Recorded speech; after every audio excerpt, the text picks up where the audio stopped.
Bismillah, Assalamualaikum warahmatullahi wabarakatuh. Waalaikumsalam warahmatullahi wabarakatuh. Ya, Alhamdulillah ya, bersyukur kita selalu di situasi yang pancaroba seperti ini.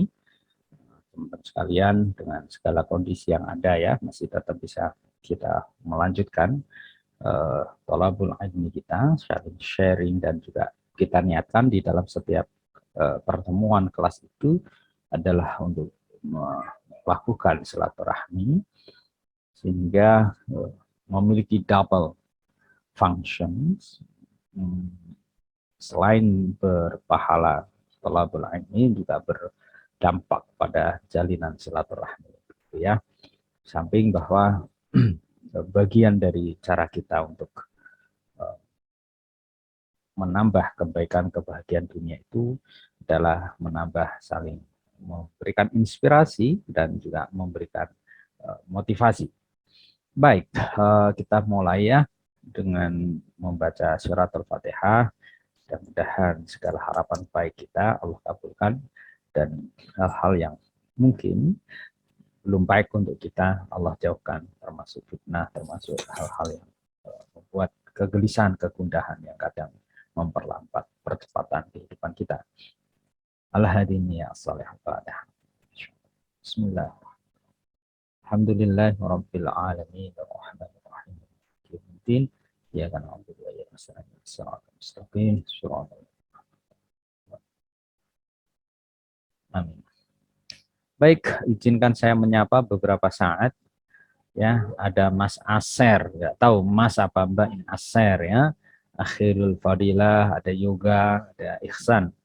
Ainal Ihsan, Melia, ya Riza, Ahmad Khairuddin, Farihah tadi udah muncul ya, Mbak Sukna, Mahfuzah, Mas Marsus Rida ya.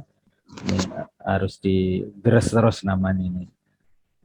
Marsus Rida ya, Khairul Mutmainah, Dasiska, Rizka, Malina, Malia, Itmamul Haqi. Ini di pondok ya Mas Itmamul Haqi ya. Atapnya Sahrul Latif, ada Nurayatul Wahidah, apa Mafahtur Syafi, Muhajirin Naufal Abdillah. Assalamualaikum semuanya. Yang bisa berkesempatan hidup kameranya silahkan ya. Ada Mas Rahman Afif, terima kasih. Ada Mas Afwan, ada David Triatmaja. Sampai Mas David tadi ya. Ada Riza Arif Taufani. Ya, makasih Mas Ali Norman Syah. You stay and always stay on your camera. Rishma, ada Riza Zainal Mahmuda, Siti Nur Salihah Najibah, Maryama, Faradila Rosyadi, Leha Anjani, dan Mbak Ayu ya. Mbak Ayu juga always stand on your camera. Mbak Anggun ya, ada Mbak Ikawati. Makasih. Baik ya, kita mulai saja tambahan materi yang kemarin. Tapi kan ada juga dari teman-teman, nanti biar lebih leluasa ya, longgar lah waktunya sejenak untuk mendalami tentang peradilan agama ini. Nah, besok tanggal merah lagi ya, setelah kemarin tanggal merah. Kemarin Isra Mi'raj, besok Nyepi, itu ya. Ya, alhamdulillah bisa berlibur. Tapi saya nggak ada liburan ini, semuanya tetap dijalankan di depan laptop ya. Dan besok ya Mas Eli tetap masuk sejam enggak apa-apa ya, dan teman-teman ya, Mbak Sukna ya. Jadi kersane panjenengan. Ya, karena begini biasanya itu dosen-dosen atau para pengajar itu kesulitan mencari ganti nanti. Nah, daripada kesulitan kan mendingan tanggal merah walaupun 1 jam misalnya begitu ya. Kita masuk online kan, insya Allah nanti biar on time gitu ya. Tidak kepontal-pontal gitu. Dan saya berharap juga di penilaian nanti juga bisa online on time begitu, tidak terjadi kendala. Habis itu karena besok jam 8 itu ya, habis itu rekreasi. Rekreasi nggak apa-apa ya Mbak Anggun ya. Rekreasinya di mana? Di lapangan lah itu, cari yang luas ya. Lapangan bola rekreasi sendiri. Habis sehat ini saya belum olahraga juga. Nanti habis ini ya baru olahraga insya Allah. Dari panas matahari. Omikron naik lagi ya, teman-teman juga kita perlu mawas diri. Saya ini kebetulan tadi itu juga apa namanya ya berharap bisa tetap masuk gitu karena batuknya belum tuntas juga ya, sudah hampir 1 minggu. Tapi saya bersyukur karena uh, uh, grafiknya itu makin pulih, makin sehat gitu ya. Oke. Ya sambil menunggu nanti teman-teman yang menambahkan presentasinya untuk ini, dan saya I appreciate for the groups, the first group, karena baru kemarin saya tuntaskan untuk silabus dan lainnya dan saya kirimkan, ternyata teman-teman sudah siap untuk menambahkan ya di presentasi pada kesempatan pagi ini. So thank you for your attention and your preparations. Jazakumullah khairan. Oke, ya, baik.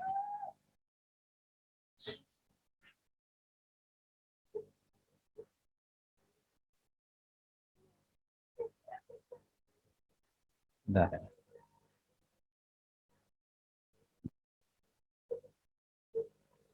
Oh iya, hari ini ada peringatan Isra Mi'raj ternyata di kampus ya, pada zuhur di masjid. Tapi nanti kita mulai dulu. Bismillah. Kemarin nyampe mana ya Mbak Anggun? Nyampe sejarah-sejarah itu ya. Kita tambahkan dulu, nanti lanjut ke yang fungsi ya, lembaga. Jadi kemarin kepada sejarah peradilan. Jadi teman-teman sekalian, hari ini tadi saya sempatkan untuk ikut di sini. Ada Zoom ya bersama dengan dari kerajaan tadi, Keraton Yogyakarta. Nah ini menarik ya, karena peradilan agama ternyata juga di masa kerajaan Islam itu telah muncul. Nah, maka kerajaan Jawa yang awal yang kita kenal Mataram itu sebenarnya mana Ustaz? Ya kita kalau mengenal itu karena perjanjian Giyanti ya di ras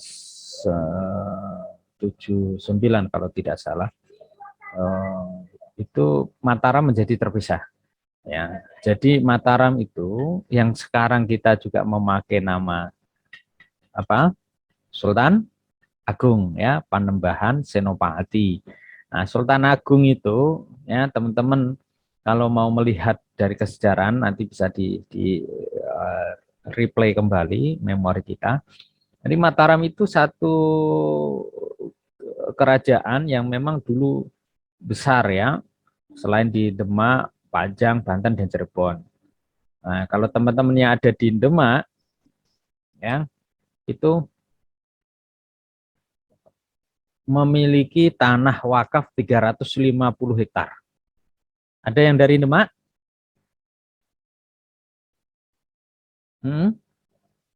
Sampai ada yang Ustadz. siapa? Siapa Mbak Arina? Oke, ya adalah ya. Iya Mbak Arina ya, mana sih karena oke. Demak itu punya ya masjid sebenarnya yang dipercayakan sebagai nadir 350 hektar.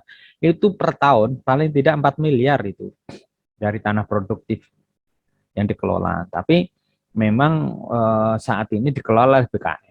BKM itu di bawah naungan Departemen Agama Kota Demak. Saya meneliti itu dan kemarin beberapa waktu yang lalu ada yang nelpon dari Demak. Pak Rosi dokter ya, meneliti tentang wakaf Demak ya, dan lain sebagainya gitu loh. Saya agak mengelak supaya tak di ini mencoba untuk lebih detail karena belum siap saat itu untuk diinterview. Lalu ya udah kapan-kapan monggo nanti kita mendiskusikan bersama tentang itu. Nah, yang menarik adalah teman-teman sekalian khususnya yang Demak ya, Kendal juga punya itu Demak itu 350 hektar dengan penghasilan aktif sekitar 4 miliar per tahunnya, itu luar biasa gitu.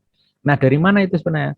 Itu tanah dari ya, ini bukan apa mata kuliah zakat dan wakaf ya. Besok kalau zakat kuliah wakaf. Tapi saya ingin singgungkan bahwa tanah itu adalah tanah dari peninggalan Raden Patah yang kerajaan Demak saat itu ditinggal ke Pajang gitu ya. Jadi kaitannya apa? Mataram dulu itu kerajaan Islam di Jawa. Jadi ada Demak, ada Pajang dan sebagainya. Demak itu dulu kerajaan Raden Patah. Lalu ketika ada pergantian kekuasaan yang ada kudeta dan sebagainya itu, lalu tanah apa namanya kerajaannya pindah ke Pajang. Nah, tanah-tanah kerajaan yang ada di Demak kan tidak bisa dibawa. Itulah kemudian diberikan sebagian kecilnya kepada masjid itu untuk para merebut dan sebagainya itu 350 hektar. Tanah aktif itu produktif. Nah, makanya idealnya dari hasil penelitian saya itu dikelola oleh masjid. Ya, lalu digunakan sebesar-besarnya untuk kemakmuran masyarakat di Demak. Gitu. Ya, nah raja pertama di Mataram adalah Sutowijoyo yang berhasil meruntuhkan Pajang dan bergelar Panembahan Senopati Saidin Panatogomo. Oke, itu kaitannya apa? Dengan peradilan agama pada masa kerajaan Mataram dicapai pada masa Sultan Agung ini gitu. Jadi awalnya Sultan Agung itu mempertahankan sistem peradilan masa kerajaan Hindu. Tuh. Nah, Sultan Agung mengambil kebijakan dengan mengisi lembaga yang telah ada dan berkembang di masyarakat dengan prinsip keislaman. Gitu. Maka masyarakat setelah cukup peradilan Paradata dirubah menjadi pengadilan Surambi yang dipimpin oleh ulama, sedangkan kewenangan pengadilan Surambi ini tetap sebagaimana pengadilan di Paradata tadi. Nah, menarik kan? Artinya apa? Kalau teman-teman nanti juga disambungkan betapa kemudian kenapa Universitas Islam itu mengambil Sultan Agung. Dulu itu ada beberapa tokoh yang lain kalau tidak salah ya di dalam musyawarah mencari nama untuk Sultan Agung. Lalu dipilihlah ya Mbak Putri, Mas Imam Haq, terpilihlah Sultan Agung. Dan memang tadi itu kalau kita lihat dari penjelasan Prof. Joko dari guru besar sejarah Gajah Mada, betapa memang eh, Sultan Agung ya yang lalu melahirkan Samya Hamengkubuwono ke-9 itu raja-raja Jawa yang luar biasa di Jogja khususnya memang pada perjanjian Giyanti terpecah menjadi kerajaan Solo dan kerajaan Yogyakarta itu. Jadi kalau mencari Mataram tidak ada karena Mataram sudah terbagi menjadi dua. Mana itu? Yogyakarta dan Surakarta itu yang kemudian selalu saja seringkali memunculkan konflik dan memang secara teori itu the power is resistance. Setiap ada kekuasaan itu selalu memunculkan kekuasaan. Kekuasaan yang kemudian mengandung berbagai keuntungan, profit baik lahiriah ataupun batinnya. Ya, makanya kalau Mas Imamul Haq mencari di desa itu ya namanya lurah itu mesti punya saingan itu. Ya, Mbak Putri misalnya di RT itu mesti ketua RT-nya ada saingannya. Nah, lalu di kampus juga demikian lah. Nanti oposan-oposan itu kan selalu muncul karena di kerajaan pun kita belajar dari kesejarahan masa lalu itu selalu raja itu memunculkan resisten. Resisten itu apa? Resisten itu semacam ekor-ekor ketidakpatuhan terhadap kekuasaan, perlawanan. Jadi Raja Hamengkubuwono ke-10 yang sekarang pun itu kan ada resisten-resisten. Dulu para raja itu resistennya yang paling mudah dari mana? Dari saudara-saudaranya. Ini untuk menggambarkan sedikit ya, kita belajar dari sejarah. Misalnya di kerajaan Mataram dulu raja itu ketika lalu muncullah kolonial-kolonial Belanda, terutama Hamengkubuwono IX ya, itu kan mulai banyak melakukan perlawanan. Selaku juga beliau wakil presiden ya, sempat dan istana itu Indonesia sempat ada di Yogyakarta. Jadi kalau teman-teman ada di utara alun-alun Jogja itu ya itu ada itu istana negara di situ karena dulu sempat dipakai untuk persembunyian peristirahatan dari Presiden Soekarno kalau tidak salah waktu terjadi perang ya dengan perebutan kemerdekaan saat itu. Dan kita kalau dengan teman-teman di Jogja itu utaranya alun-alun itu kan pos besar, terus di situ ada sebelah barat ya itu ada istana itu. Di dekat juga ada beberapa fasilitas agama.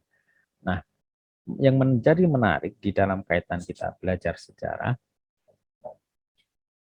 raja itu kan punya anak-anak dan juga punya adik-adik.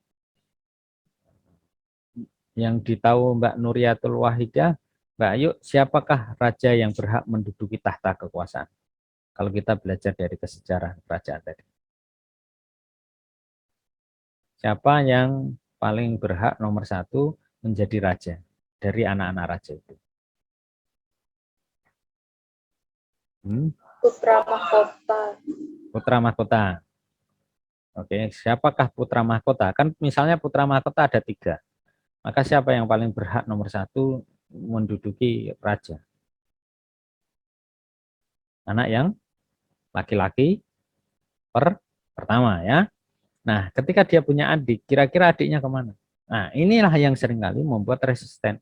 Karena dia tidak merasa menjadi raja, maka dia melakukan tadi itu, perlawanan terselubung, seringnya begitu. Nah, beberapa kesejarahan menunjukkan aset-aset kerajaan itu lalu disewakan terhadap kolonial. Ini terjadi ya di hasil penelitian saya dulu saya meneliti tentang ya kerajaan di Jawa ya. Nah, saya sebutkan lebih dalam lah nanti masih agak sensi itu, tapi saya ingin mengatakan bahwa pola bentuk resisten perlawanan yang dilakukan oleh pangeran-pangeran adik-adiknya raja itu biasanya melakukan komplotanisasi gitu ya, berkomplot dengan orang luar untuk melakukan pelemahan bahkan perlawanan terhadap raja yang berkuasa. Sekalipun itu adalah kakaknya sebagai raja yang sah. Nah, termasuk tadi mensewakan tanah-tanah aset itu kepada pihak luar. Kaitannya apa Ustaz? Kalau ini terjadi, dan ini mentalitas seringkali terjadi kalau kita belajar dari kesejarahan. Dari dulu hingga sekarang, kerajaan-kerajaan Islam, termasuk kerajaan tadi yang saya sebutkan Mataram dan lainnya itu, salah satu pelemahan yang terjadi adalah rongrongan dari luar yang difasilitasi dari internal. Kita tarik nih ke dalam konteks kebangsaan kita. Negara kita ini, Kesatuan Republik Indonesia itu kuat NKRI. Tapi bisa jadi terjadi adanya pelemahan-pelemahan kekuasaan yang dilakukan oleh orang dalam internal Indonesia sendiri. Dengan cara apa? Berkoloni, komplotan dengan orang di luar Indonesia yang berorientasi, mengeksploitasi, ya, menjajah secara tidak langsung negeri ini. Ya, jadi Mas Imamul Haq, ya, Mas Eli Nurwansyah dan lainnya, ya, yang alhamdulillah dihidupkan kameranya, maka sering saya sebutkan gitu ya. Kalau nanti jadi pemimpin, ya, kalau boleh saling berurun ya, inspirasi gitu. Pertahankan itu kekuasaan amanah itu dengan baik sekalipun tidak populer dan seringkali tidak membuat kaya. Karena yang kaya biasanya disuap. Sudah undang-undangnya dibuat ini aja, ya Anda pemimpin saya kasih dong apa ya tip gitu. Kalau tipnya kekuasaan atas ya tidak jutaan lah, miliaran gitu. Ya kalau itu ingin mencalonkan lagi kan menggiurkan. Kalau kemudian dulu waktu mencalonkan diri habis banyak kan menggiurkan juga. Kalau lalu keluarga, anak istri pengen rumah baru, pengen mobil baru kan menggiurkan juga.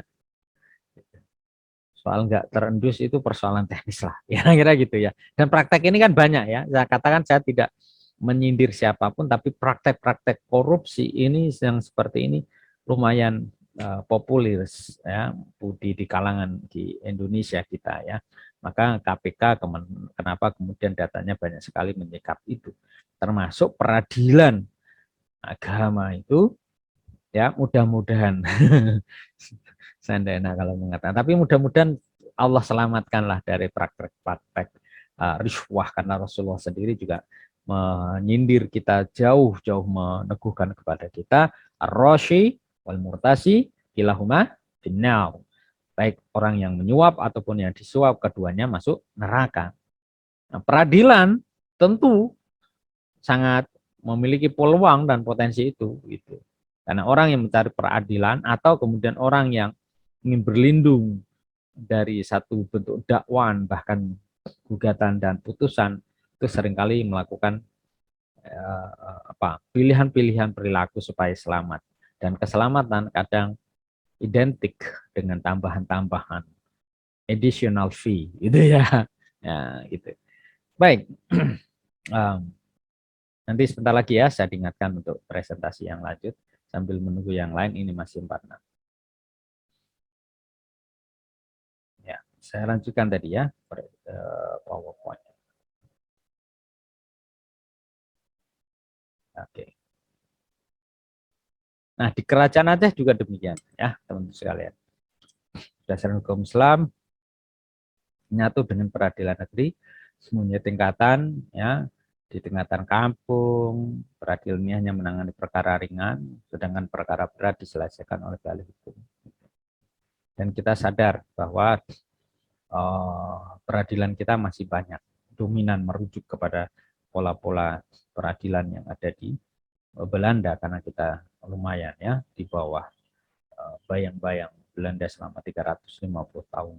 Saya tidak ingin kita terkooptasi merasa ya colonized people lah gitu. Tidak terderakan bahwa kita ini masyarakat yang terjajah sekian lama. Mudah-mudahan ya berubah kita mindsetnya menjadi orang-orang yang di negara yang mengalami kemajuan ya, government yang melakukan perubahan-perubahan percepatan ke depan untuk lebih bermartabat. Lalu oleh Balang memuaskan dapat dimintakan banding di peradilan ketiga. Ini beberapa ya dilakukan di Mahkamah Agung di daerah Aceh ya. Oke. Kesultanan Priangan ini juga kita review di sana. John Frederick menjadi residen di Cirebon. Bayangkan ya teman-teman ya, kita masih di tahun 1714 seperti ini. Nah, itu negara di Eropa itu sudah terjadi industrialisasi yang luar biasa. Kita masih cari katok, ibarat kata cari baju untuk masyarakat aja kesulitan. Mereka sudah pakai jas, pakai dasi. Di tiap-tiap kabupaten terhadap seorang jaksa menjalani peradilan dengan perkara dikirim ke Mataram. Nah, seperti ini juga tidak terbayang teman-teman sekalian di era tahun 17 ya, 14, 17, 17 ini paling mudah mengatakan 17, 17 ya. Itu keadilan ya, birokrasi itu hanya dinikmati segelintir masyarakat kalangan elit. Makanya tahun 60-an oleh Clifford Geertz ya, antropolog dari Amerika, itu sudah melakukan penelitian di Jawa, terutama di Kediri ya, di Jawa Timur, yang lalu menorehkan dan sampai sekarang juga melegenda temuan penelitian itu atas kategorisasi tipologi masyarakat Jawa, yaitu masyarakat abangan, priai, dan santri.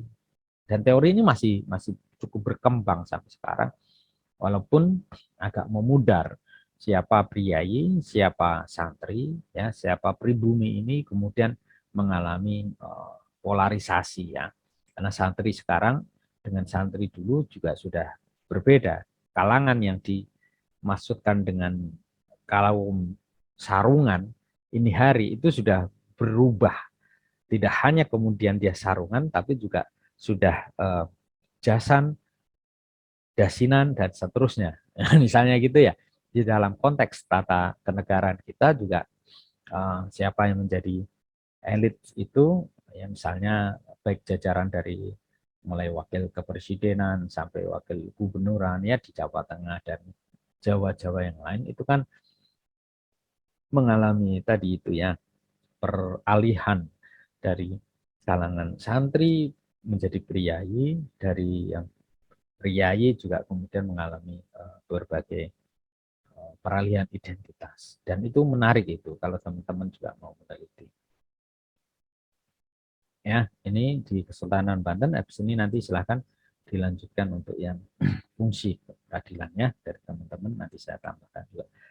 Jadi ini selintas karena nanti kita bisa bahas di materi-materi lanjutannya ya. Ini saya memberikan tambahan prolog yang kemarin. Ada satu pengadilan ya, satu-satunya peraturan yang masih mengingatkan pengaruh Hindu. Jadi memang dalam konteks kita di Indonesia itu mau tidak mau kesejahteraan negara kita itu berdasarkan dari awal kerajaan ya, lalu beralih menjadi Republik Indonesia. Kerajaan pun dari kerajaan yang Hindu-Buddha, ya dari mulai Sriwijaya, dari mulai Majapahit hingga kemudian raja tadi yang kita sebutkan ya, kerajaan Demak ya, ada Mataram dan selanjutnya itu harus kita realize, menyadari itu ya Mbak Putri ya, Mas Reza dan lain-lainnya supaya kita tidak tercerabut dari akal. Nah, Mas Itmamul Haq ya, Mbak Bunia Lawi. Ya, saya ingin mengatakan pada teman-teman tadi di Hikmah Akademi pagi tadi itu salah satu dari putra keturunan Sultan Agung. Kalau Panembahan Senopati itu kan raja pertama Jawa. Karena penelitian saya dulu ke Mbah Marijan, beliau diangkat oleh Hamengkubuwono ke-9, bukan yang ke-10 yang sekarang ini. Ini another side ya. Bentar, saya agak batuk.